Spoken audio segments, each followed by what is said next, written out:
but this is what I really want to say, and I talked to Kendrick about this a little earlier. To you folks at Jackson State. Uh-oh.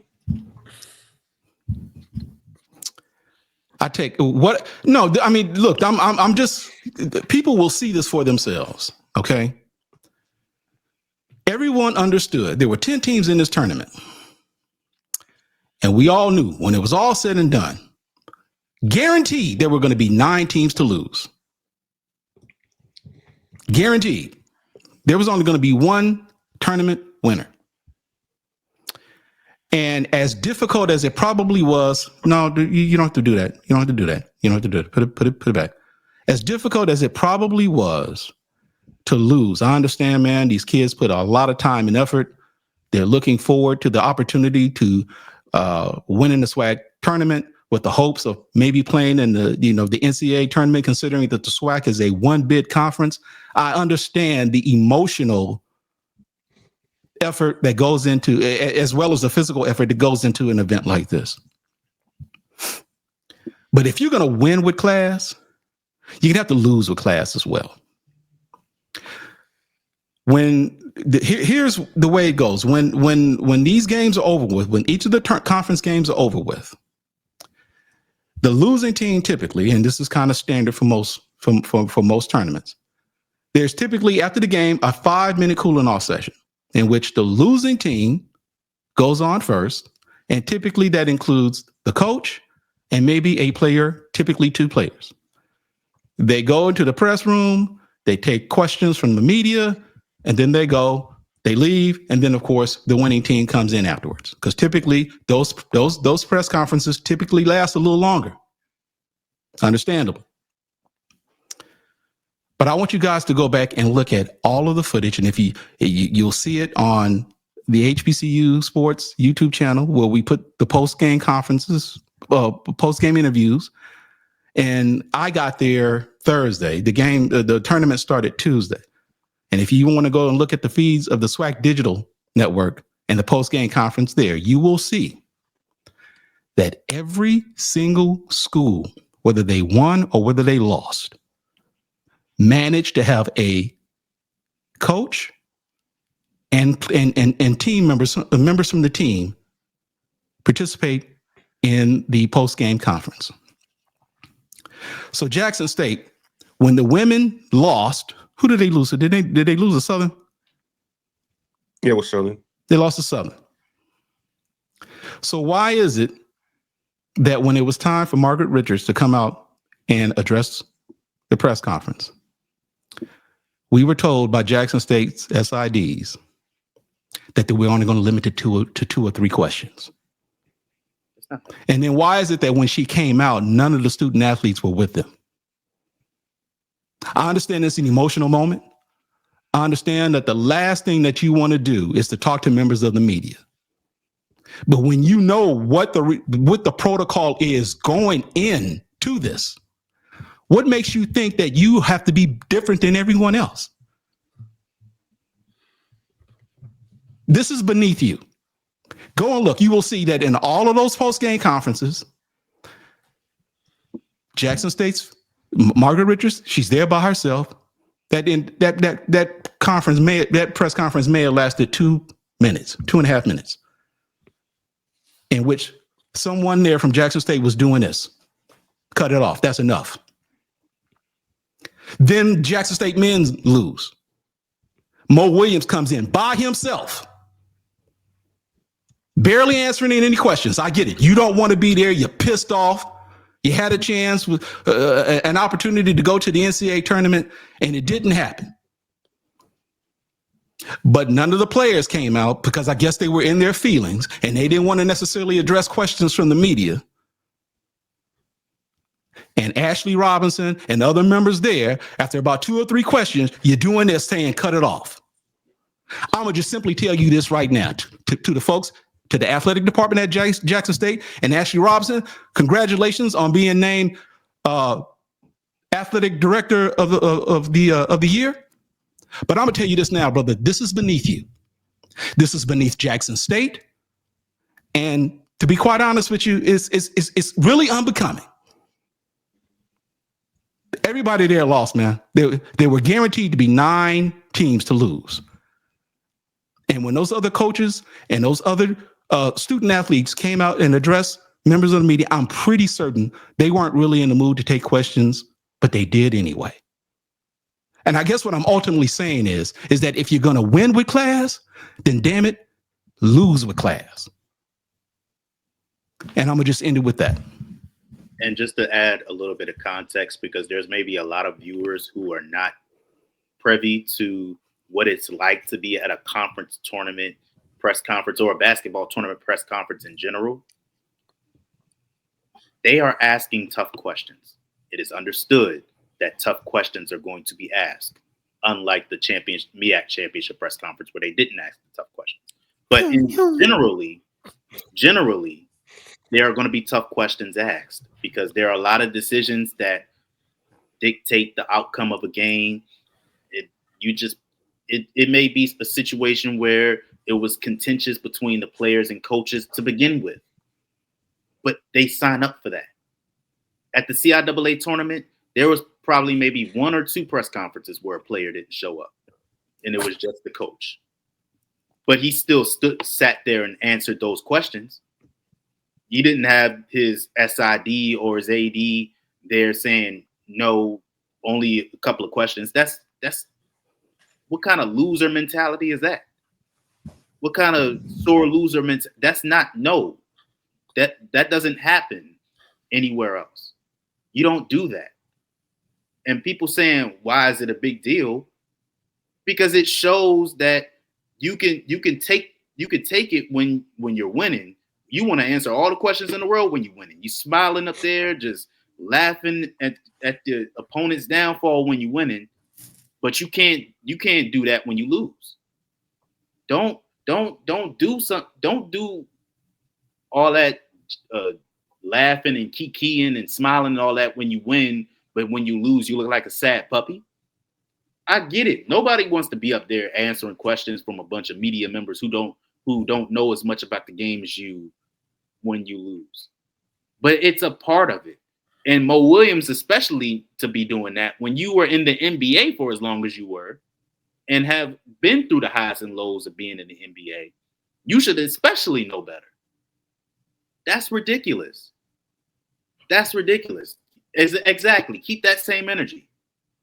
Keep that same energy. Wins and losses are going to happen.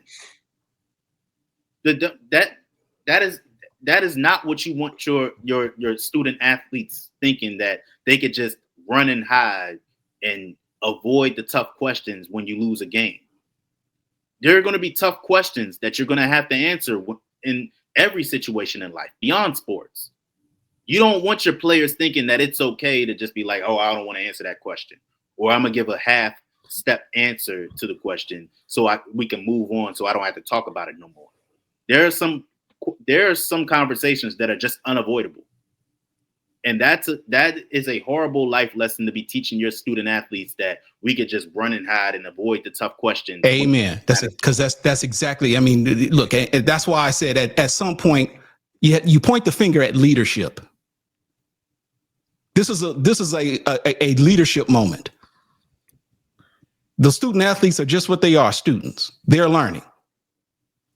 Your job is to lead them. And these are tough life lessons. You know, it's a privilege to play sports.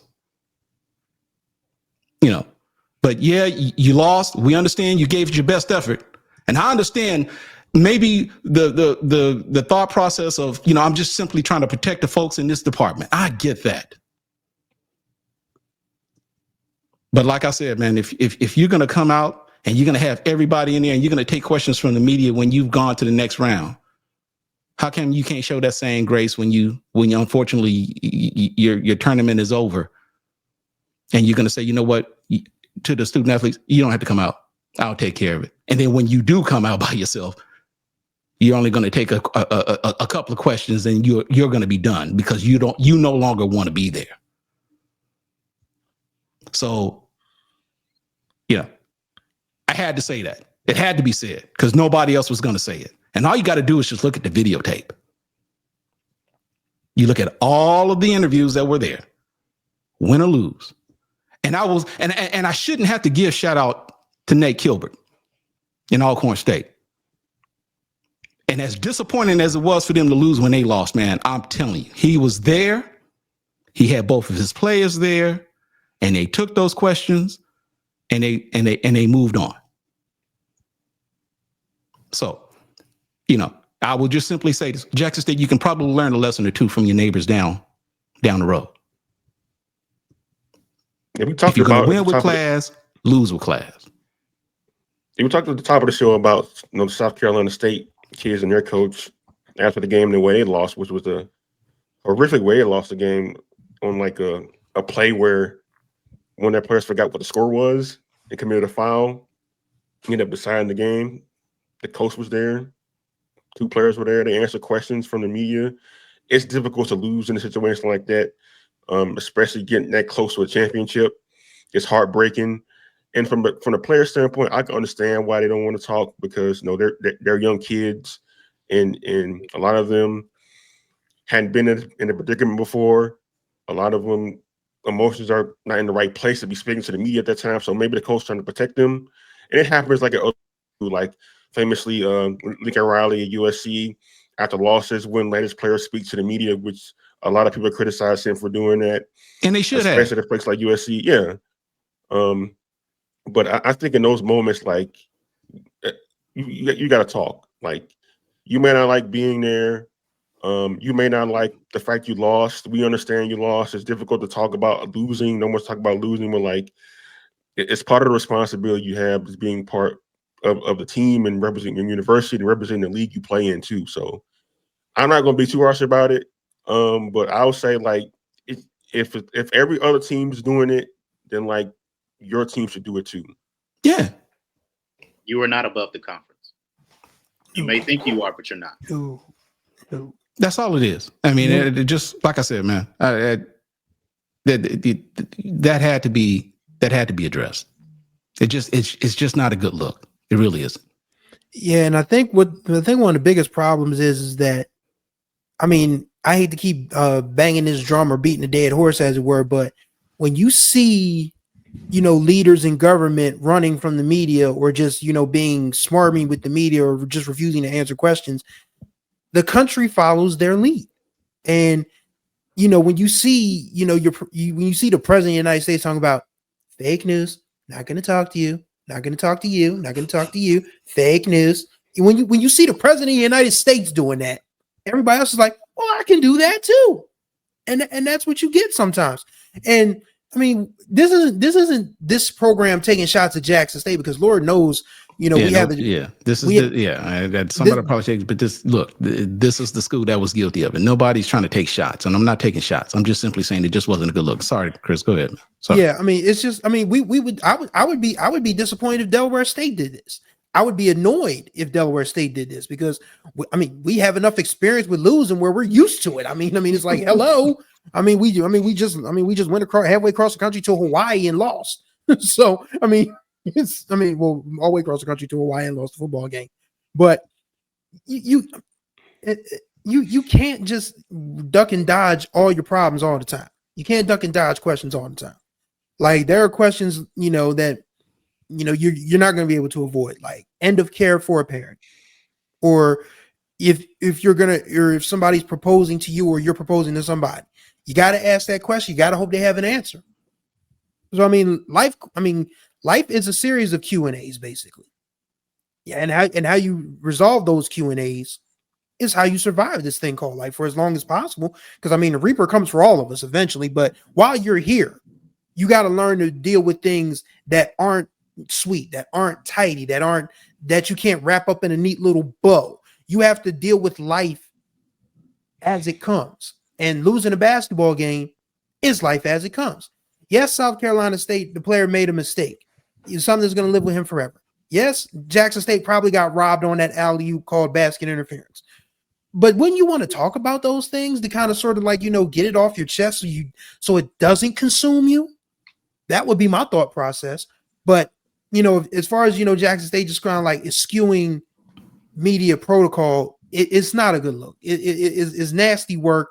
And again, it's not befitting of a university who is like one of the gold standards of HBCU sports. Like they can do much better than this. And just one more thing, and just to reiterate a point I made earlier, and I know we got to go, but like these athletes, whether it be professional, college, high school, or whatever level they're at, they deal with a lot of things off the court. They deal with real life things that we will never understand. They like I said before, they deal with death in the family. They deal with being a full-time parent. They deal with being a full-time student. They deal with legal trouble, potentially. A lot of these athletes do. And they still stand in front of those reporters and they answer those questions. Because what's the one thing that jobs do when they are thinking about hiring you? They look at your past character. You don't ever want a job looking at you and saying anything, and thinking of anything that could damage your character. Something like that, like not answering the question, may not be a big deal to some people compared to other things. And you are absolutely right. But for me, somebody who is not willing to face their imperfections, not willing to answer for mistakes, that is somebody that is, unfortunately, it's a knock on you. Don't let those student athletes go through that. Have them sit in the face of adversity because it's going to make them stronger as a result. If they run away from questions about adversity, running away from questions about their failures, they're going to do it every single time and they're not going to be better as a result. They're going to remember the feeling of losing. Absolutely they are. Everybody remembers the feeling of losing. But if you're not able to face it head on and be better as a result and show that you're not going to let this bend or break you, then you're not making them better as individuals, as more than just better athletes. You're not making them better people. And I hope that he learns from this, and I hope that he is better because of this. I hope he understands why we're saying this, why we're even bringing this up. Because most people will look at this and be like, oh, this shouldn't be a big deal. But it is a big deal. It is a big deal. It's something that every other team does. You're not bigger than the conference. You're not bigger than you're not bigger than college athletics in general. So don't treat yourself like you're bigger or better than college athletics. Yeah, I will say this though, like former NBA All-Star David West kind of made some news. I think it was recently. We like responded to an Indiana basketball player who lamented after a loss in the Big Ten tournament last week about the criticism from fans they had been receiving all season. He mentioned like how it's been tough on the team and the coaches and the players. Hear this criticism from fans about the way they played all year. And so David West responded by saying this. He said, listen, money is involved. Expectations are different. Productivity, professionalism, and personal accountability come with the pro sports environment. The college level is rapidly becoming that. Y'all want the bag? This comes with it. So yeah, you gotta take criticism. You gotta stand in the face of losing a really tough game, a championship game with a chance to go to the tournament. You gotta stand up there and face the questions when you don't like it. It's all a part of the new war we live in now, where a lot is expected of like everybody now. Of us as media, we got to be better as media. We got to ask better questions. We got to ask questions to begin with, but we got to be better too. And also the coaches and the players got to be better too, despite the fact they don't really have to talk to us if they don't want to.